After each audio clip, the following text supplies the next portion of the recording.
देवू ने दिग्विजय को दिया रानी का आखिरी लेटर और किया बड़ा खुलासा। जी हाँ दोस्तों, सीरियल बकेट में आसमा के अपकमिंग ट्रैक में दिखाया जाएगा कैसे यहाँ पर रानी को यहाँ पर इंपॉर्टेंस नहीं देकर बार बार अनीशा के पीछे घूमते हुए नजर आएगा। और यहाँ पर अनीशा यहाँ पर अपनी आंखों से कह रही होगी दिग्विजय सिर्फ मेरा है, तुम तो इस साइड का तिनका ही हो, जिसे कभी जब भी चाहो उठा के फेंक दिया जाए। दोस्तों अपकमिंग ट्रैक में यहीं पर रानी पूरी कोशिश करने वाली है। अपकमिंग ट्रैक में रानी रखने वाली है दिग्विजय के सामने ये शर्त, या तो घर में मैं रहूँगी या फिर ये अनीशा रहेगी। लेकिन दोस्तों अपकमिंग ट्रैक में यहीं पर दिग्विजय जो है यहाँ पर रानी को छोड़कर यहाँ पर अनीशा का हाथ थाम लेगा। दोस्तों अपकमिंग ट्रैक में दिखाया जाएगा कैसे यहीं पर कहानी में जबरदस्त ट्रैक आने वाला है, जहाँ पर दिग्विजय सोचेगा कि मैं रानी को बताऊंगा कि मैंने इसका हाथ क्यों थामा है। बहुत बड़ा प्लान है दोस्तों अपकमिंग ट्रैक में, क्योंकि दिग्विजय को भी हो गया है यहाँ पर अनीशा पर शक।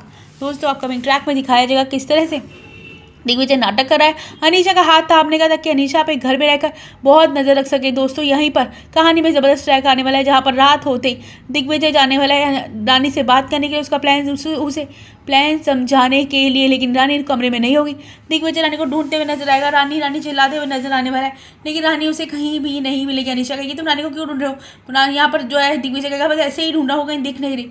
और दोस्तों कमिंग ट्रैक में इतने में यहाँ पर आएगी देव और कहते हुए नजर आने वाली कोई जरूरत नहीं है रानी को ढूंढने की, और तुम रानी यहाँ से जा चुके हो, जाते जाते तुम्हारे लिए लेटर देकर गई है। दोस्तों कमिंग ट्रैक में दिग्विजय के पैरों के नीचे की जमीन खिसक जाए, दिग्विजय लेटर खोलेगा, पढ़ेगा कि दिग्विजय कभी हमारा रिश्ता भी नहीं था, बच्चा कभी तुमने तो बच्चा कैसे हुआ है तो तुम ही जानते हो कैसे था, ना तो तुम मुझसे शादी करना चाहते ना तुम इस बच्चे को अपना मानते हो। मेरे को नहीं समझ रहा है मैं किस हक से रह रही हूँ, शादी झूठी थी, ये बच्चा भी झूठा है, तुम्हारे हिसाब से तुमने सब कुछ जबरदस्ती किया है, तो मैं तुम्हें जबरदस्ती के रिश्ते में नहीं रखूंगी, तुम अपनी अनीशा के साथ खुश ही रहो, मैं बीच में एक हड्डी नहीं बनूंगी। दोस्तों कमिंग ट्रैक में दिग्विजय का यहाँ पर आंखों से आंसू निकलते हुए नजर आने वाला है, दिग्विजय यहाँ पर बहुत बुरी तरह से रोते हुए नजर आने वाला है। और दोस्तों कमिंग ट्रैक में दिग्विजय तुरंत भागेगा यहाँ पर रानी को ढूंढने के लिए।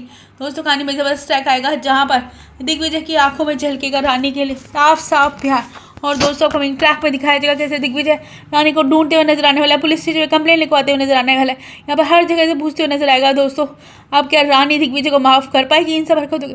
आप जानने के लिए बने रहे हमारे साथ।